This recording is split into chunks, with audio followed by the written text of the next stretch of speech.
Welcome to Best Car Fixes Dash Avenger 2000 and okay, let me see what year is it. Okay, 2013. We check. We have evap code. Check engine light is on, but the customer says the car have overheating. And when you have an overheating problem, first you need to check if you have to do visual inspection and be sure that the fan works. So when we have it here, you see the fan, both fan working fine, which is good sign. Now, when we come here, this is the thermostat housing, you see there, and look under, there's a leak.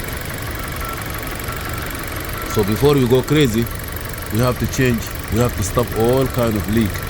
So this piece here, maybe we have to change some gaskets here, or you have to change, we have to take this one out, clean it, and check the whole housing. So because we don't need no leak, you see the leak drop on the transmission housing and go there. So before you do anything, let's try to fix this.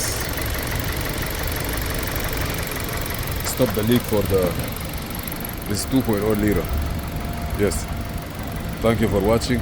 Please subscribe, share, and like.